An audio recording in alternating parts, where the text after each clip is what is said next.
the state crime lab director, Larry Howard, kind of had it right. He said it could be a homicide. I don't believe it's a hoax, but this blood belongs to someone. 10-point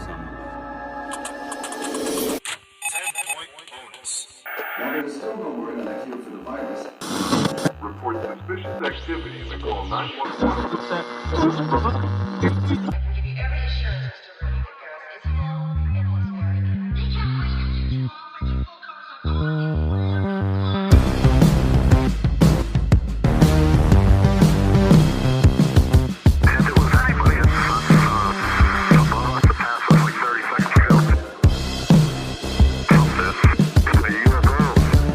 Hey folks, welcome back to another episode of your favorite podcast, That Would Be Rad. We're a podcast that majors in 80s and 90s nostalgia, comic culture, all things paranormal, and minors in retro video games, tabletop RPGs, pre-internet mysteries, and trying to raise our kids to be half as cool as we were back in the 80s. We are your hosts, Woody Brown And Tyler Benz. Dude, you're sounding much healthier, I gotta say. I don't want to jinx it, but you sound a lot better than you did, heck, 2 days yesterday. Yeah, it was bad. So bad. Urgent care, bronchitis, steroid shot, Z-Pack, all of the antibiotics. It's been really bad. And it's like, I feel like I got better and then it got worse. Yeah. I feel like I'm my mom, and I'll just like text Tyler every now and then, just be like, hey man, make sure you're drinking plenty of fluids. Yeah, you really do. Plenty of rest. But I'm a caretaker. I'm a cleric by trade. You really are.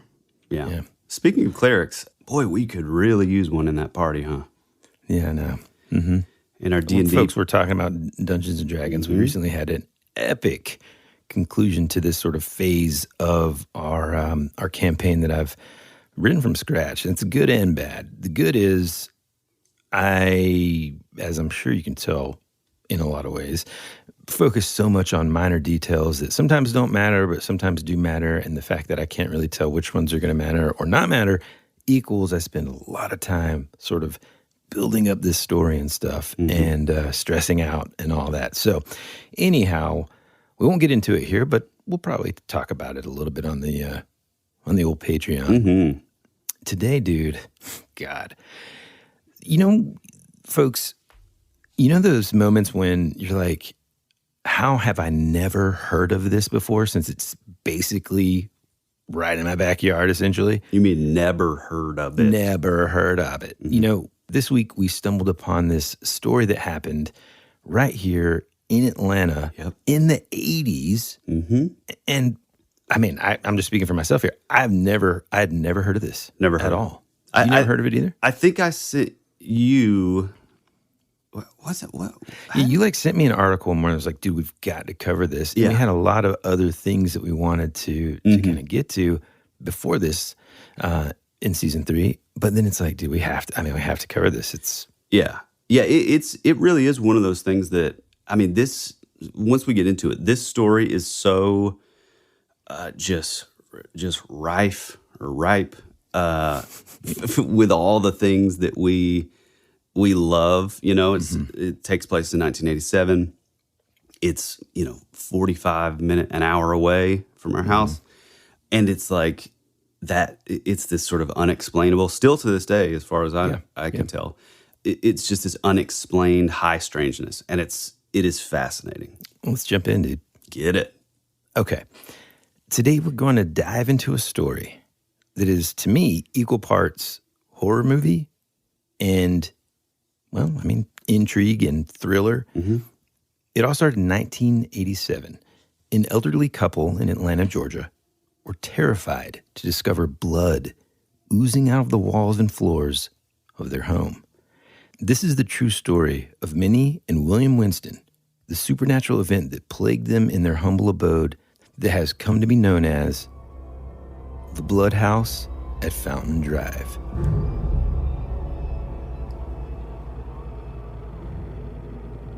In September 1987, Minnie Winston was a 77-year-old woman living alone with her 79-year-old husband, William. She'd been acting as his caretaker since his health had begun to decline. The house is located at 1114 Fountain Drive in Atlanta, Georgia. It's only a few blocks away from Booker T. Washington High School. Just around the corner, there's a community church, and it's about a half-mile away from the famous Morehouse College. It's a small and cozy home that was built in 1945, and from the outside, absolutely, seemingly normal. In other words, there's no black candles in the window or anything like that. On the evening of September 8th, however, Minnie stepped out of the bath and noticed blood seeping up through the floor. She rushed to call for her husband, who was asleep in their room, and it seemed all of a sudden that the bloody substance wasn't just confined to the bathroom. As William joined his wife in the search for the source of this blood, they found more droplets and puddles in their living room, kitchen, crawl space, one of the bedrooms, hallway, and the basement. Initially, the pair first thought that perhaps a small, wounded animal had found its way into their house. But they found no other evidence of this in their search. The dialysis machine that cleaned William's blood in lieu of functioning kidneys was even checked for a leak, but none was found. Obviously confused and certainly frightened, the Winstons decided to call 911 for police assistance. 911, what's the emergency, please?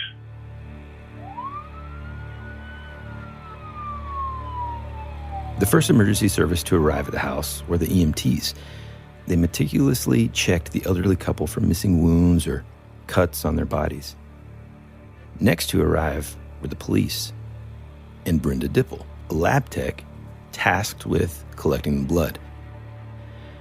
The police asked whether there were other people in the home and found that Minnie and William were honest in their insistence that it was only the two of them. The couple had locked their doors at 9:30 p.m. that evening and then set their security alarm, preventing any intruders. It was around 11:30 that night when the first droplets of blood began to appear. Police had no idea how to help or what was happening. They didn't find any signs of homicide or even a crime of any kind. The lab results confirmed that the liquid was indeed human blood. The case was eventually closed without any explanation or evidence of crime. However, one paranormal enthusiast, Kurt Rowlett, decided to investigate further and attempted to uncover the truth behind the mysterious and bizarre event, but was never able to.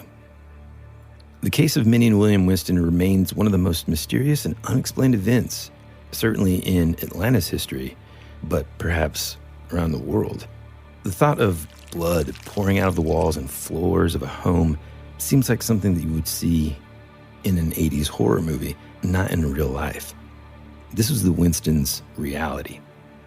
Despite the investigation and the lab results, the source of the blood was actually never found, and the case remains a mystery to this day.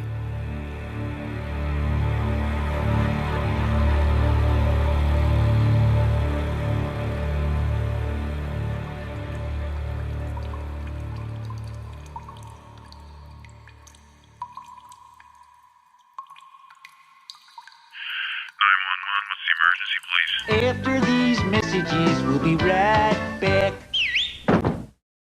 This is Amy Poehler. My new movie, Disney and Pixar's Inside Out 2, is coming to theaters June 14th, and it's making me feel joy and sadness and anger, definitely some disgust, and I think a little fear. But I'm also feeling these new emotions like anxiety, embarrassment, envy, and ennui. It's what you call the boredom. Okay, that one was weird. It's gonna be the feel everything movie of the summer. Disney and Pixar's Inside Out 2, rated PG, parental guidance suggested. Only in theaters June 14th. Get tickets now.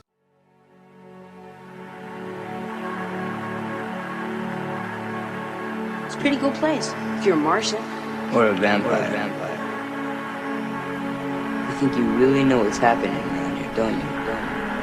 Is anyone out there? We're fighters for truth, justice, and the American way. Hey, this is Woody. And this is Tyler, and you're listening to That Would Be Rad. And now, back to our show.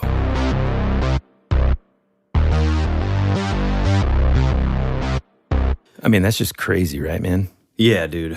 So this, even just from the title of like The House That Bleeds, just at like first glance, it already has like an air of, sort of high strangeness. Like to me, I feel like I'm the kind of guy who I feel like I naturally have like an answer to whatever question is asked, but it's these rare sort of cases like this that I have no idea. I mean, it is, and it also feels kind of 80s like horror movie on its face anyway, which is cool. But man, I don't know. It's very, very bizarre. I mean, I'll have to look up the dates, but is this where Matt Groening got the inspiration for the first Simpsons Halloween special? 'Cause didn't that happen, Yeah, could be. It happened on one of them. I don't remember if it was the thing. And in a minute, we'll get into some other accounts that are similar to this. But what's interesting to me, man, that I didn't really say just now is that, yes, the lab results confirmed that the liquid was human blood. Mm-hmm. But here's something that's interesting. It was type O, which neither Minnie or William had. See, that's the best part. That's insane. That's amazing. Because I know people listening to this story, and again, we'll kind of go over some of the other things that can happen that appear to be blood and that can really, truly happen in your home. But you might be listening to this and thinking, well, it's got to be something else, right? Mm-hmm. But all of it was tested. It was human blood, and it wasn't theirs. Got here, I, again, admittedly have been just really consuming a lot of true crime content lately. Dude, me too, man. Just imagine being a police officer responding to this call. You've got elderly folks. I mean, the first thing that you're thinking is, these folks just killed some guy, man, Mm-hmm. And then you see him, and they're like, okay, 77, 79, this guy's got a dialysis machine. Another thought would be, and I think some of the theories behind initially where this was coming from was, well, maybe like a tube or something happened with the dialysis machine, and it just kind of sprayed blood everywhere or something like that. Right. Entering into this home with that amount of blood everywhere, boy, I mean, that would be, and then it's almost midnight probably by the time they get there. Right. You're in downtown Atlanta. This location is in the heart of Atlanta. I'm sure it was probably a little scary, man. Mm-hmm. Yeah, I mean, and also, I mean, so you set the stage, nicely there. But just to sort of reiterate, I mean, this couple is almost in their 80s. They're living by themselves. The woman kind of gets the husband ready for bed. From the sound of it, he wasn't in too good of health, so she probably, made him take his nightly medicine, got him his water, used the restroom, got him kind of down for the night. The alarm was set at 9:30, so nobody's coming in, nobody's coming out. And then she goes in to take a shower, gets out of the shower, and it was also, her quote was, when she looked down, she saw that it was red coming out from between the bathroom floor tiles and seemingly spraying through the bathroom's tiled floor like a sprinkler, she described to the press. Good Lord, man. And so what's interesting, too, is then she would sort of become alarmed because, obviously your first thought is, hey, we're the only two people here. I just got out of the shower. My husband's in the bed. It's got to be him. It's, something's going on. So I'm sure she was, a little panicked. She goes out into the hallway. It's all coming out of the floor of the hallway and on the walls. Goes to see her husband. I don't think there was any blood in his room, which was sort of bizarre. Interesting, yeah. And, like Woody said that, the cops wouldn't get there until almost midnight. The cops get there, and keep in mind, the alarm is still on. It was set at 9:30, and they check all through the house. There was blood in the crawl spaces. Mm-hmm. There was blood. Basement, hallway. Yeah, basement, hallway, kitchen. It was like it was just like it was seeping out of everywhere, Yeah.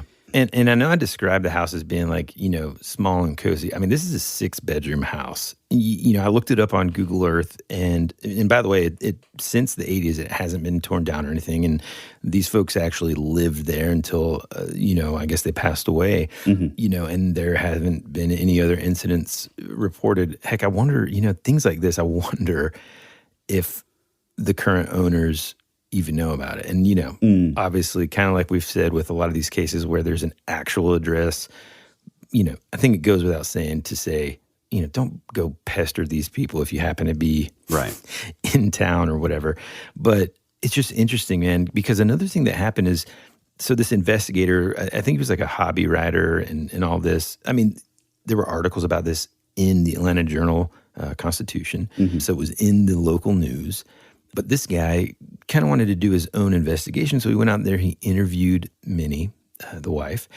And I remember she said that he wrote that she was adamant that the substance was actually, quote, rust and mud mixed with water. He believes that she said that because, this was some time after all the attention had kind of died down, and that she just didn't want to relive the publicity of this case, and also was a little bit in denial, because you think about it, when you're at that age, the last thing you want to do is have to move to another house. I mean, that's the last thing I want to do, and I'm not that age. Right. Moving sucks. Oh, my God. Okay. Especially if you're in your 80s and your husband's Yeah, how much stuff you on got. I mean, think about all the dialysis. D&D miniatures I'm going to have when I'm 80.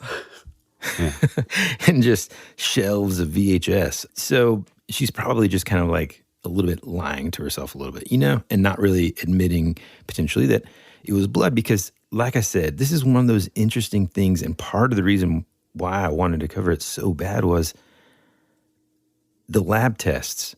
It was human blood, and it wasn't theirs. So what on earth could it have been? Well, and not only was it sent to the local crime lab, but then it was sent off further to the Georgia State Crime Lab, which is like that's where, if there's like, serial killer evidence and stuff, like it's like the top of the top, testing facility as far as that stuff goes. Yeah. And they both came back conclusive that it was type O, which, to your point about like her saying it was just like rust and water or whatever. Yeah, I mean, I'm sure that like there's a clear, delineation of like rusty, sort of thin water and then like thick like blood, But I think it was because from what I gather too, both of them were, for a good while there were like reporters and like, like a paranormal investigators trying to get in, and like it was just like this big thing. Which I mean, I get it. It's like especially in the '80s when a lot of this stuff is not really in the mainstream. It's like this is fascinating, and it's like the Amityville house. It's like, man, if I could just get in there and do some testing, we could get some some real get evidence, some readings. Yeah, right. But I think, I don't know, to me, my first thought with this, and part of the reason that I thought it was so fascinating is there's something about this that immediately draws my mind to like the Kentucky meat showers and like it raining blood in a town in Scotland in like the 20s or 30s. It's like those weird sort of like super high strangeness sort of situations where there's just no explanation. Yeah. And I mean, just like you folks listening potentially, my initial reaction is like, well, come on, man. These folks are like almost 80. They see something that's a little reddish in color and maybe a little more viscous than just water. Right. And they think, oh my God, it's blood. And I, right out of the gate, I'm like, oh, I'm sure it's not, but they're mistaken. And, poor things. I just can't get past the fact that lab tests show that it was actual blood and not just a little bit of it. So some of the theories that have come about, and again, this is something that is to this day an unsolved mystery. These are so dumb. No, what? the theories. Well, I mean, some of them are cool. Like one of the theories is that it was, of course, like some kind of haunting, spirits, poltergeists, something like that. Although both had never reported experiencing any kind of supernatural phenomena in their home before or ever in their lives, and never again afterwards. Yeah, But right. some of the other sort of more I don't know, some of the other theories were, one, that the blood was like a cruel prank played by someone within the Winston family. According to some of the accounts, there's some tension between the elderly couple and their adult children.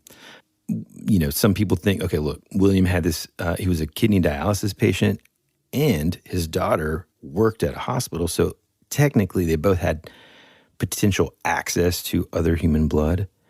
Another theory that was actually kind of thought of by the police at the time was that either the Winstons did this hoax in order to get some attention from their children, or that their daughter did it so that she could have her parents sort of legally declared mentally incapacitated so that she would have access to their finances.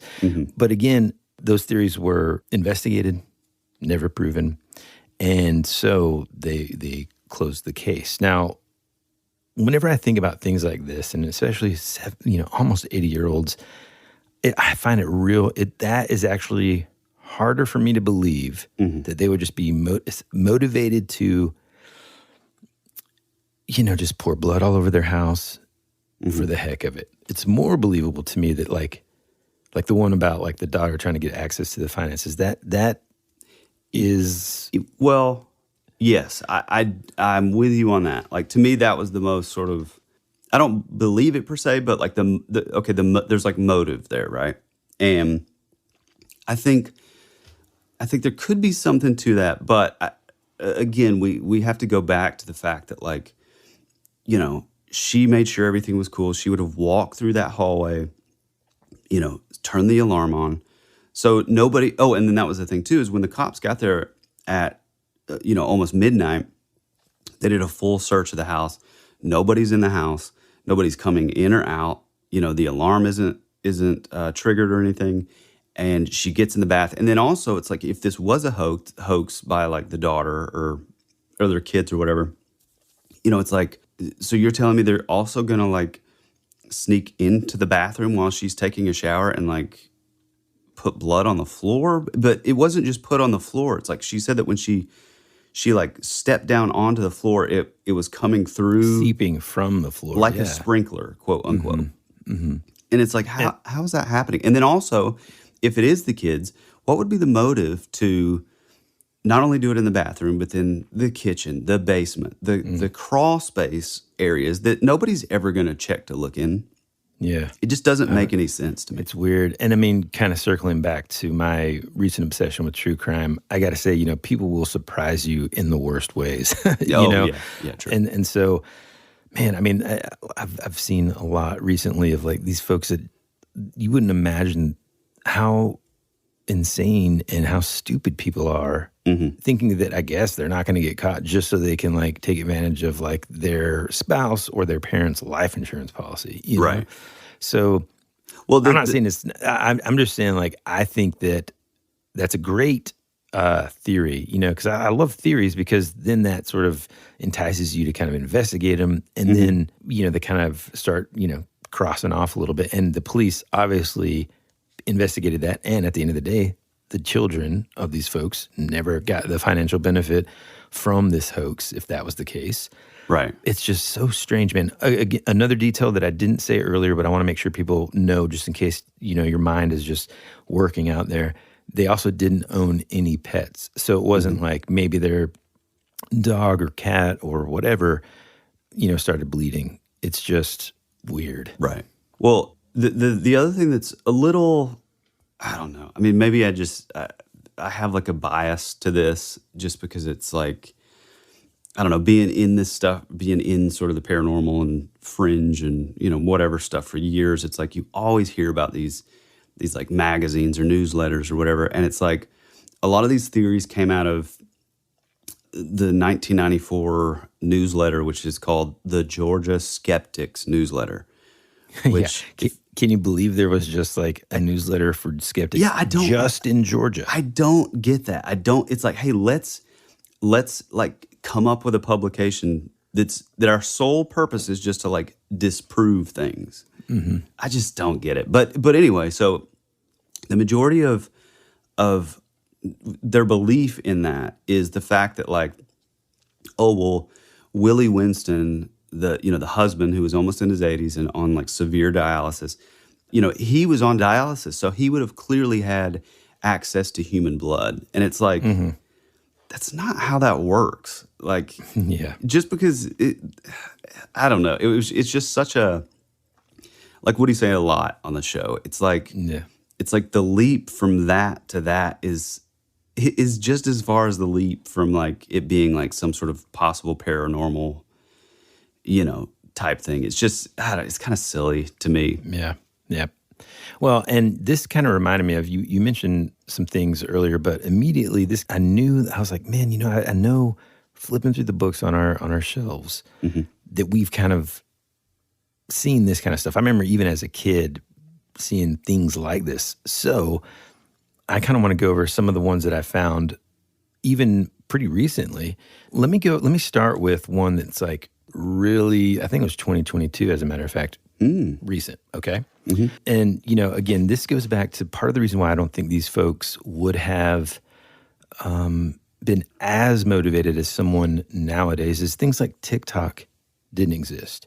Right. This lady it was clear that she didn't like all of the attention that they were getting at that house. In contrast, nowadays, there's all kinds of stuff. There's a guy on TikTok who says he's a time traveler. But a couple in their 80s, though. Yeah, that's what I'm saying. Yeah. That's what I'm saying. But this one that I'm about to talk about is a case where it starts pretty scary, man. So this girl on TikTok walks into her bathroom for the first time in the morning, before she made this thing. And she takes a picture of what looks to be like blood dripping from her bathroom walls. Pouring down. Obviously shocked. It's like red. It's dripping down from her bathroom cabinet onto the walls, just like something you'd expect to see in a scary movie / what I would expect the Winstons experienced. So this lady on TikTok made a video, obviously, and it kind of went viral. All right. She's a college counselor in California, and initially she says that she dismissed it as a stain caused by her messy brother. But then she became more suspicious when it kept happening. The initial stain had actually doubled in size, and the liquid, it's as if it was like actually sort of bleeding. So obviously, man, she was like freaked out. She kept posting stuff. She went from like, she all of a sudden like blew up, right? 80,000 followers on social media. And that one video of the bleeding has like 6.2 million views. A lot of people interested, right? A lot of people had theories like, hey, it's time to move. Your house is having its time of the month. Your bathroom is ready for Halloween. Another one said, you need to leave. Satan is coming for you. So she basically started doing some sleuthing of her own and talked with her parents and that kind of thing. She explored the cabinet a little closer, and there were areas essentially around the cabinet that she noticed that had like pieces of metal that were overlapped kind of close to where this like sort of more almost coagulated looking blood was. And what she came to find out was that due to condensation mixed with rust and years of like her bathroom, this is one of those old sort of structures where the bathroom has zero ventilation in it. No windows, no like bathroom fan or anything. It's just like all this stuff. And that can cause rust in sort of cold metal to liquefy. And that was what was seeping out. But looking at the pictures in the video, it legitimately looks like blood. Now, but would you not be able to like I get all that, and I've seen rust where it's like pretty bright red, but like the viscosity though, how does? Yeah, I guess like because it's all like just built up over time. By the time it finally seeps out, It's Yeah, but that wouldn't cause like a gelatin type effect. not gelatin, but it would be like thicker because it's just like that moisture and rust. By the time it's that built up, all that moisture from that room, right, mixed in with water. I mean, you should see the pictures of this. I'll show you.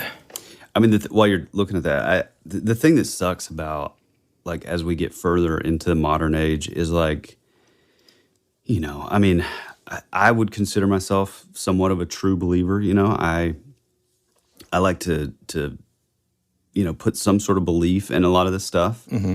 But it's like, man, when it comes to that, and it comes to like, internet, like videos going viral and like, like these, these quote unquote, like millennials or Gen Zers or like these kids these days, like it's just such a different culture.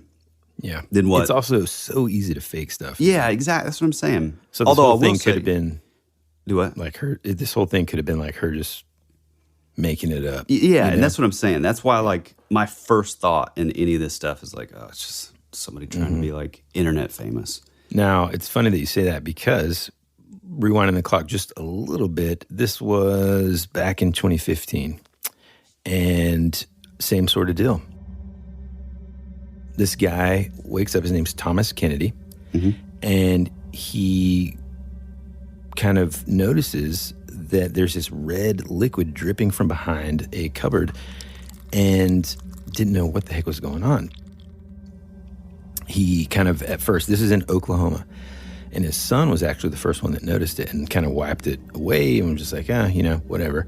And then as soon as they cleaned it up, the liquid would quickly reappear. Mr. Kennedy remembered his son saying, "Daddy, what is that coming down the walls?" There was almost like these 3 rivers of this reddish-brown liquid flowing down. And it was kind of getting close to an electrical socket as well before disappearing behind like a towel work backsplash. So he couldn't really figure out like where this was coming from. And so he called the police. 911, what's the emergency, please? And immediately, officers that responded to the scene identified this as blood. Nowadays, it's a little bit different than 87. These crime scene investigators have a lot more access to things that can show that, hey, this is actual human blood, right? Yeah, you don't have to send it to a crime lab. Yeah. Yeah. Yep. And so they went upstairs, and so this was kind of like it was in an apartment. They go upstairs, and they find Mr. Kennedy's neighbor dead. Whoa. The cops said that their initial theory was that the man upstairs had fallen, busted his head open, and that sort of, so, kind of gross to say, but that gaping wound was just pouring blood and soaking into the floors and then into the walls, and that's what was dripping down these walls. Yeah. Huh. So there's another example of, sure, in some cases, it could be rust. But in this case, it was actually blood. Yeah, that's ugh. Yeah, that's pretty intense. Yeah. Speaking of like, this just popped in my head and it's a little off topic, but have you guys seen, it's on like Apple TV, that show Blackbird? No. Dude, that needs to be your next true crime show. I mean, it's like intense, but it is fascinating. And the acting is like superb. Dude, the serial killer, like I've never seen this guy before. Like, okay, don't tell me anything else. It's amazing. Okay, cool. Here are a couple other, I think we'd need to do our due diligence here and talk about some of the other ways, some non-demonic reasons, so that anybody listening to this, if you happen to see red liquid on your wall, you don't just immediately go, insane or like get completely freaked out. There are some other reasons. One, like I mentioned, the rusted metal and moisture that builds up can cause that. There's also some, because especially like bathrooms are so damp environments that they can harbor a lot of microscopic growth and stuff, algae, for example, especially if you don't have good ventilation. So that's a big issue here in the South as well. And before you go on, I wonder if that is what is helping produce some of the thick viscosity of it. I wonder if it's a little bit of mold type. You know what I'm saying? Yeah. Mm-hmm. I'm sure that probably can contribute to the texture being a little thicker like blood. Yeah. Essentially, this home site is what it's talking about. It does talk about just that.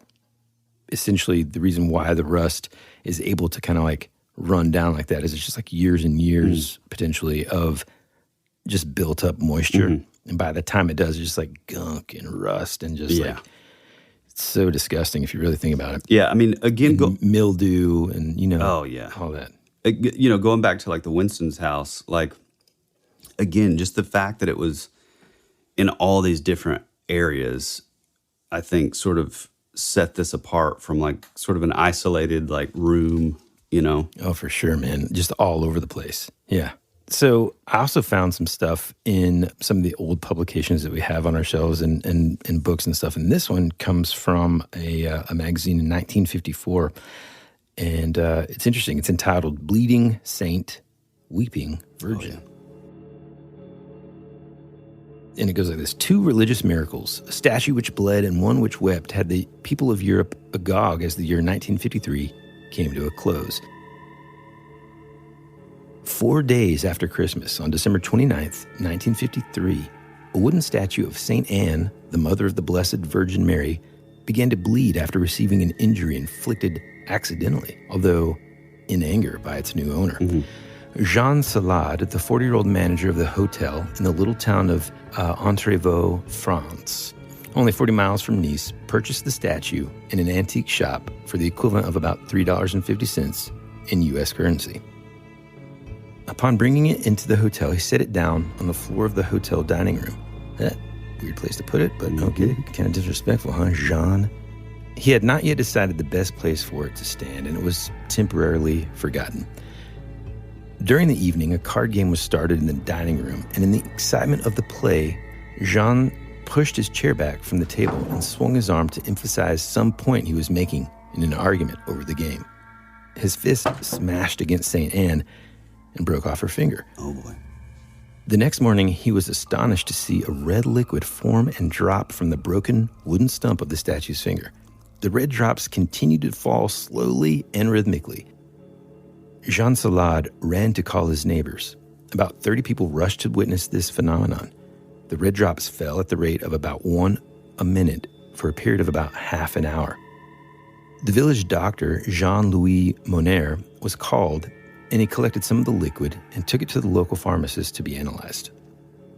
After making the tests, the chemist reported that the fluid was, in fact, human blood.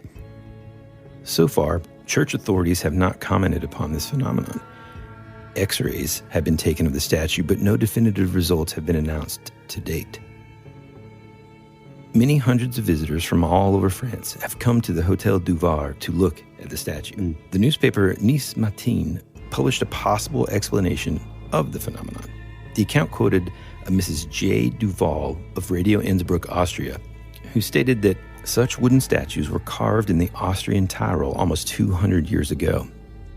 During the making of these religious statues, sometimes the workers, in piety as a sacrifice, inserted a small amount of blood, usually their own, in a tiny tube within some portion of the statue. This small tube of blood was usually put into an arm, or perhaps in this particular case, in a finger of the statue as it was being made. However, no evidence of such a glass tube has been reported, and apparently nothing concrete supports this theory. Also, just a little side note here. So let me just make sure I got this straight and make sure that we're all on the same page here. 200 years ago. Yeah, exactly. We didn't even have penicillin. Yeah. And we've got people carving statues with glass tubes of their own blood in there just in case. Dude, give me a break. My immediate Give me a break. reaction when you said that was like, this is a leap. This bleeding statue shows St. Anne with the child Mary reading a book at her feet. It stands about 4 feet high.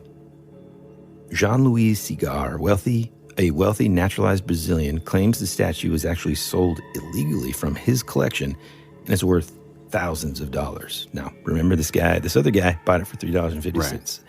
Always keep a keen eye when you're marching around an antique store. Although, God, I love those stories. Yeah, I know. God, that's cool. Like the Jackson Pollock found in like, bought for like $1 or something like that. Another religious statue which has drawn crowds of hundreds of thousands of people in recent months is one of the Virgin Mary in Syracuse on the island of Sicily. Antonia Gusto, 26-year-old, was in a room in a squalid hut hut in the dusty Sicilian town, recovering from an epileptic fit in August 29th, 1953. She felt drops of water fall upon her face. Looking up, she saw tears running down the face of the garishly painted terracotta image of the Madonna, which stood above her bed. This image is only of the head and shoulders of the Blessed Virgin wearing a white veil and blue mantle, and is similar to thousands mass-produced in central Italy. Antonia called her family.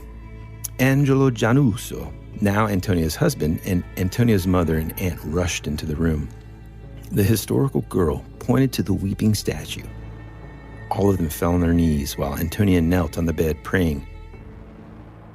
When neighbors came to investigate the commotion, they also witnessed the tears of the Madonna raining down. Excited townspeople invaded the house, fighting and pushing their way just to see this miracle. So it looks like a doctor, or two doctors, a chemist, and the police came to investigate and take a sample of these quote-unquote tears, which stopped falling on the next day, September 1st, 1953. Now, did they say what blood type that was? Not yet, pal. They're human tears, first off. Oh, Syracuse, tears. Sorry. Yeah, I know we kind of moved away from blood, but it's in the same, article. I figured might as well talk about statues crying, too.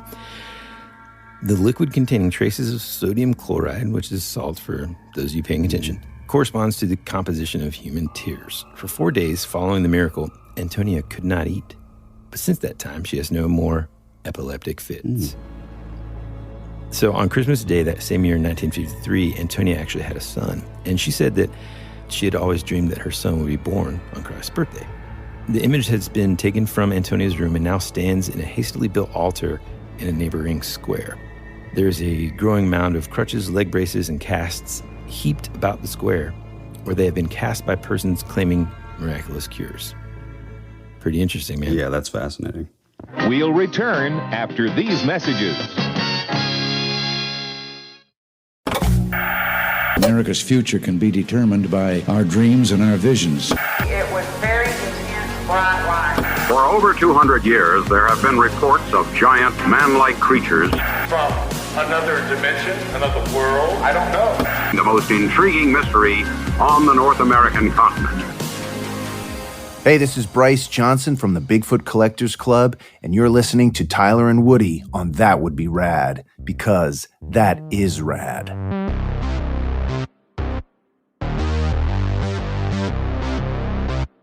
Once you start looking into this, it's everywhere. I mean, from like statues of and statuettes of Jesus. Their brow would bleed, the wrist would bleed, the feet would bleed.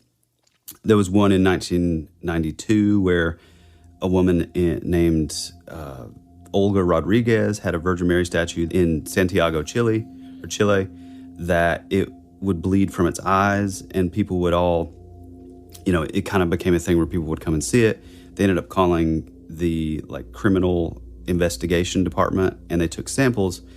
And this is what I was asking earlier about the blood type, because this one, and then there's several others that are similar to this, they all come back as type O blood.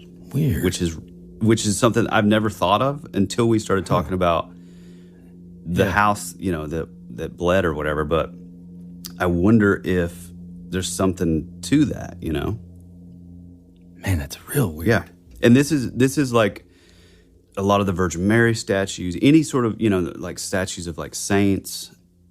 Yeah, I'm seeing a lot of, at least in the modern age. I mean, obviously back in the 50s and stuff, they probably would have maybe done a test to just see if it was blood, but seeing blood type and stuff was probably a little more rare than in the in the 90s and stuff. Yeah. But I mean, heck, back in the 50s, they probably just reached their finger down there and licked it. Yeah, right. You know? Definitely blood.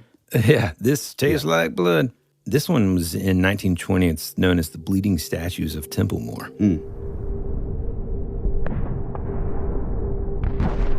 The year 1920 was one of the most violent in Ireland. The British government had outlawed the Sinn Féin, the Irish nationalist movement, and the Dáil, the Irish Assembly. And the nationalists were now waging a fierce guerrilla war with the authorities, especially against the infamous black and tan troops sent to restore order. We're talking bombings, burnings, murder, terrorism, hanging, bloodshed were typical during that time. On August 15th, the town hall at Templemore, County Tipperary. Oh, dude, I think I visited that area. Huh. Too bad I didn't know about this then. Cool. No. Anyway, it was burned down and several other buildings were destroyed as the violence continued. 6 days later, all the religious statues and pictures in the homes of Thomas Dwan and his sister-in-law, Mrs. Mayer, began to bleed simultaneously. News of the miracle spread through the surrounding countryside, and the initial trickle of pilgrims increased to hundreds. Special excursion trains from Dublin were organized to Templemore, and Thomas Cook Travel Agency inquired if the local inns would accommodate 2,000 pilgrims. Similar inquiries came from the U.S., South Africa, and Japan, and even one group of pilgrims came from India. There was a sea of tents dubbed Pilgrimsville surrounding Templemore on all sides. Oh, wow. In the mayor's house, there was a teenager named James Walsh who lived there, okay? In the floor of his room, a hollow the size of a teacup, miraculously filled with water from an unknown source. Pilgrims took gallons of it away with them.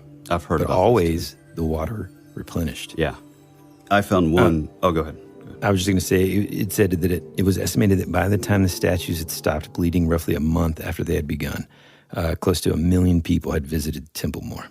Wow. I was just going to say, you can read more about that in the Complete Books of Charles Fort, page 585 through 588. Yeah, dude. Charles Fort's amazing. It's just all this kind of high strangeness stuff. I did read up and find that it says, like, I guess one of the most modern cases of like a bleeding statue happened, which this is interesting, in Akita, Japan, where a statue of the Virgin Mary would weep, perspire, and bleed from the right hand in what appeared to be a cross-shaped wound.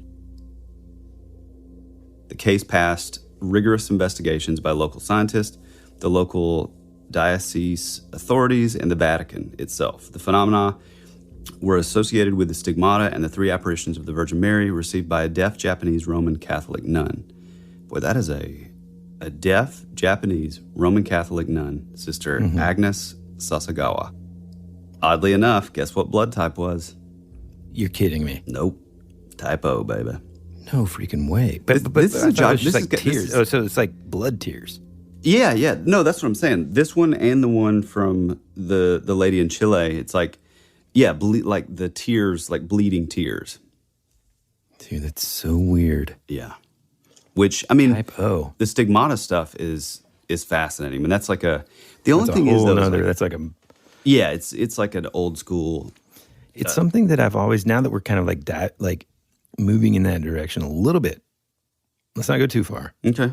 What I'm saying is, it is something that I've equal parts been fascinated with, and then also easily sort of, and admittedly, me too, unfairly dismiss it. Dude, exact same for me. It's like, it's literally 50-50 for me in terms of interest and just like, oh, so fake. Like, oh man, this piece of toast has the Virgin Mary on it. Yeah. You know, that kind of stuff. But there are people that like, I mean, dude, they take this stuff so seriously. And then when I was a kid, for some reason, there was always this element of sort of fear associated with that. You know what I'm saying? Like, it was kind of like, ooh, scary. Yeah. Whereas like the folks that take this stuff so seriously, they consider it more miraculous and not, it's not a nefarious thing. It's more just like, oh, this is a miracle. And it's, you know, that kind of thing. I think for me, the part of it that I've always been a little dubious of is like, it's like I believe like the girls that, you know, claim they saw like Fatima and like these miraculous statues and stuff. It's like these consecrated items. Like I've always like thought they were fascinating, but there's also with a lot of these cases where you find that like, oh well, it came out years later that it was really, a nun that was doing it or a monk that was doing it too. Mm-hmm. But he was doing it for the right reasons. But, he was trying to like prove that like, the miraculous was possible. Yeah. Hey, cool, man. You're trying to prove that it's possible by hoaxing people. Yeah. Oops. But then at the same time, like, I don't know, maybe that within itself was disinformation. Maybe that was just a debunking. Maybe. And the thing is, I and we talked about this with Joshua Cutchin on our Christmas episode / season 2 finale. Yeah, baby. I think a lot of times there is this thought process that is, if one thing is fake in this mix of things that are happening, then all of them must be. Or the reverse, if one thing is true, then all of them have to be true. And I think there are some cases that are just fake as heck. And then there are some cases that are just like, man, what is going on here? Yeah. Mm-hmm. Yeah. Even things as simple as like crop circles, right? Oh, yeah. There have been people that, they show how they did it and la-da-da-da-da. Mm-hmm. And then there's stuff that's like, yeah, but okay, let's go back to those mounds in like Brazil and the Native American stuff that they would like do from the ground, create these like things that you can only see what they are from the air. The Nazca lines. I think's going on there, dude. They're like, they've got these familiars, like the medicine men of the tribe or whatever it is. Mm-hmm. They're able to see through the eyes of the hawk, man. And they can see what's going on there. That's one theory. Or they're able to just fly around anyway. I mean, as above, so below. Shapeshift. Maybe even shapeshift. Yeah, I mean, you could be right, yeah. What do you think about all this, man? I mean, let's go back to the Winstons. Well, let me go backwards. So let me do the sort of religious kind of stuff first. I think that if we're okay, so take like faith out of it, take sort of miraculous, like the divine, take all that out of it and just look at it on its face as like the people around it like believing in it. It's like the idea of like the tulpa. And, I know that's not like a 100% like verifiable thing, but it's like, I don't know, the older I get and the more that we do this show, I think that belief, and this is something that we really got into with Joshua Cutchin, but I believe that like belief really can like change our reality. You know what I mean? And oh yeah. And I mean, you immediately think of like The Secret or all that kind of stuff. It's like you, but I do think that there is something to it. And I think like, so basically like this, like I like the idea of, here's a hypothetical situation. Say that you had an abbey and you had a nun that snuck in one night and put tears on the Virgin Mary, right? Yeah. Well, then it drew a crowd. They came the next day. Everybody came to see. Donations they're putting. Well, yeah, take all that out of it. But like within a month, you had people making pilgrimages from other countries to see this thing, right? Mm-hmm. Well, say that the nun only did it that first day, but all the people coming and this intense belief into it, suddenly now the nun is in real time bleeding like tears out of her eyes. It's that idea that like I don't know, maybe some of these things were originally sort of like hoaxes or sort of like misidentified things. Maybe it was like rust or whatever, like we were talking about with those TikTokers and stuff. But it's like just the idea that like belief can really like alter these things in reality. And so I think especially with like religious iconography and stuff like that, where faith is pretty much like the linchpin of the whole thing. It's like the basis of belief in your faith. and all that. So it's like it sort of goes hand in hand, and it's a perfect situation for that faith to manifest things in reality. However, now getting to the Winstons' home, I don't like, as far as like motive and belief and like something happening, whether it be like a tulpa type situation, I have no answer for that because it just completely came out of nowhere. Yeah. You know, there's also a lot of like, because to me it's like, okay, well, in that specific situation, I think that we could say certainly one of a few things could be true. So like, in other words, if it was the scorned daughter who doesn't like her parents anymore and wants to get all their money. Right.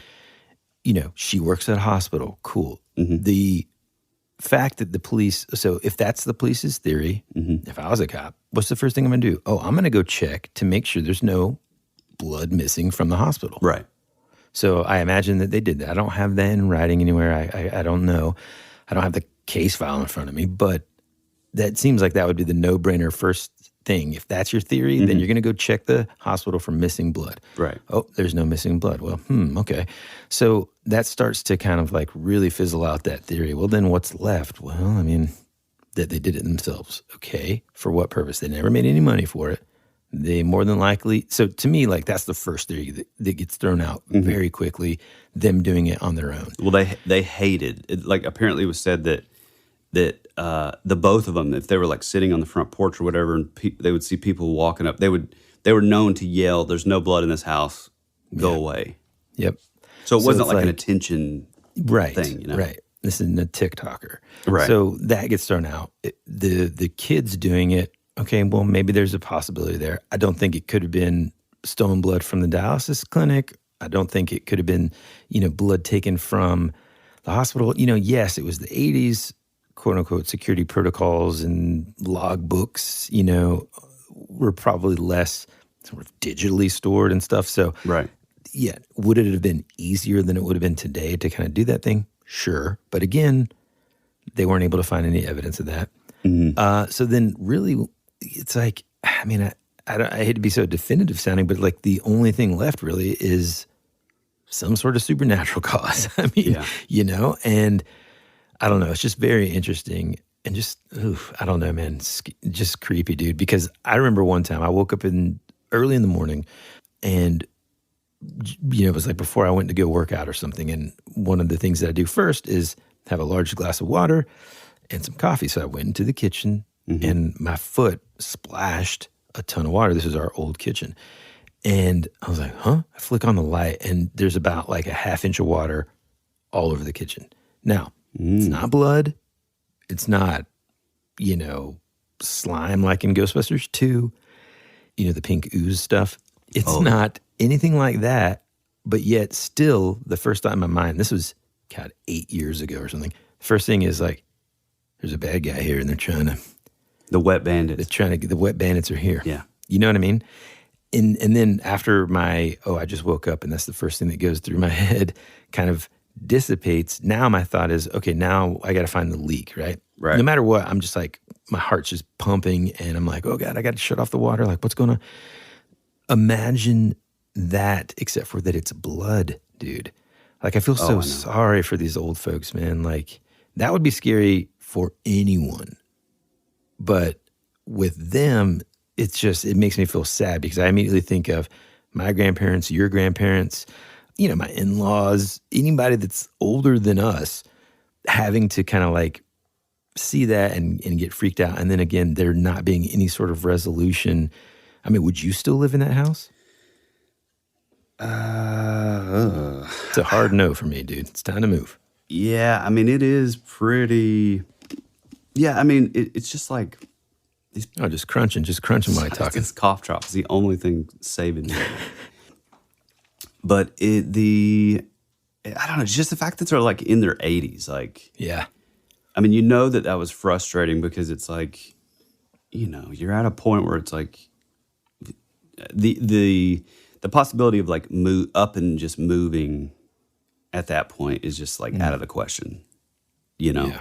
Yeah. I do wonder though if, I mean, from the sound of it, these people are, good, just average folks. But I do wonder if, like, there is a part of me that feels like it's a little bit of a shame that, like, nobody was able to get in there and do some testing or or to see if, like, I mean, you're in your 80s, you're not as, like, perceptive, you're not as observant to maybe, like, some, like, poltergeist types, sort of events happening. Like, I wonder if there was more to it and they just... Right, like maybe there's like an artifact in their home that we don't know about. Yeah, right. A charanga.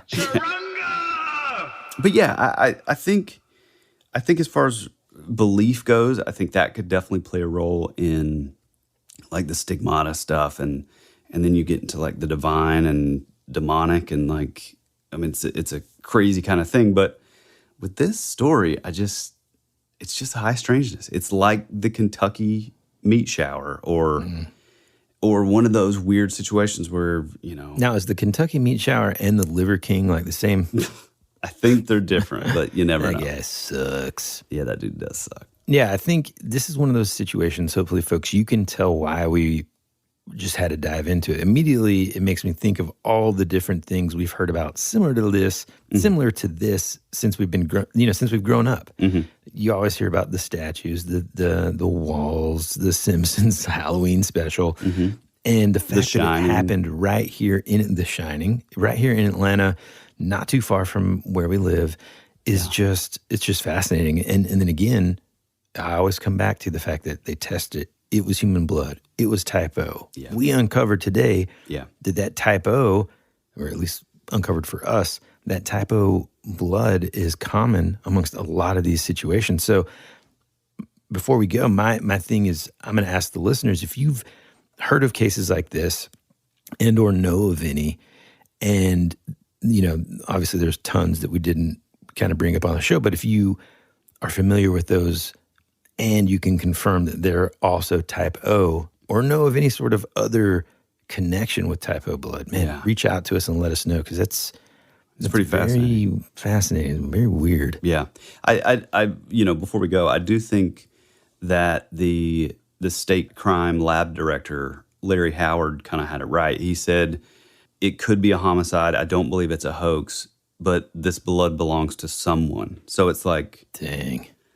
Yeah. It gets back into sort of darker territory if you think of it that way. Like, like for example, and this is way far out there. This is just us throwing stuff, two best friends just talking. But, the idea that, like, okay, maybe like this Kentucky meat shower, for all we know, maybe our, multiverses, like, sort of merged, and, there was a pasture full of cows, similar to, like, the Manhattan Project, where they said that once they phased into, like, other realities, like some of the soldiers on the ship, the SS Eldridge, some of them, their bodies were fused into the ship, and, they died. And, there's all those sort of crazy kind of, like, stories you hear. So, like, my thing is like, if this is actually, like, blood, I mean, it just doesn't make sense to just appear out of nowhere. So, like, maybe it was a situation where, a crowd of people, well, I guess it would have to be one person, because it's just the type O, but, like, I don't know, there's something that speaks to me about, like, this idea of, like, these possible sort of overlaps in, like, reality and, like, dimensions or whatever, and maybe, I don't know, maybe, like, somebody's, like, cut in half because they're merged into, like, two dimensions, and, like, in one dimension you know what I mean? Yeah, like some kind of gruesome thing happened in that parallel area. Right. And all you had left was, like, the blood that was sort of left from the guy. It's kind of like, for all you, like, old school X-Men fans, it's like, Nightcrawler would have to know exactly where he was teleporting, because the danger was always, oh, well, I can bamf, into somewhere else. But if I don't know exactly where I'm teleporting to, I could teleport into a wall and I'm immediately dead, Man, yeah. So it's like, I don't know, there's something about that feels, it's so unexplainable. What a cool thing, man. It is amazing. All right, dude. Well, if you guys would like to reach out to us, like Woody said, the best place to do it is thatwouldberadpodcast.com. You can leave a 5-star review on any of your podcatchers. You can listen to episodes. You can do all kinds of things on there. You can reach out to us. But the best thing is you can leave a voice memo directly from the site. So if you have your own story, your own urban legend, your own, local legend or something that's only in your little county or your little, neck of the woods, we would love to hear it. And, if you would like to leave a voice memo to us, we can put some bad backing music to it, and we'd love to feature it on the episode. If not, you just want to tell your story, you can contact us there, or you can send it to thatwouldberadpod@gmail.com. As far as the social media route, we're over on Instagram, where you can, talk to us in the comments. Let's get these conversations going. Let's talk about it. Let's I want to hear everybody's thoughts about what this is, what's happening here, and shoot us DMs, buy us a coffee in our link tree, go buy some merch, all that good stuff that everybody says. More importantly, and I don't think I've said this thus far in the new year, but hey, reach out to one friend. Tell a friend about the show. Whatever podcatcher you're listening to, whatever platform, leave us a 5-star review. It does wonders for getting us, getting new ears on our show. And I guess that's about it. Most importantly is our Patreon, the Rabbit Trail. We're having a blast over there, and we have big, big plans for it. And it's just going to get bigger and bigger and better and better. So if that's something that you can do, we would love it, and we would be greatly appreciative of, your sacrifice to help us out on a monthly basis. You got anything else, Woody? I think that's it, man. Stay safe out there, and definitely watch those walls. Watch those walls. Well, we love you. We appreciate you. And as always, be rad. That's the way it goes.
clouds in a time where I just needed some sunshine.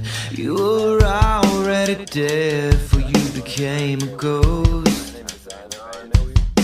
You always said our future would be a parade of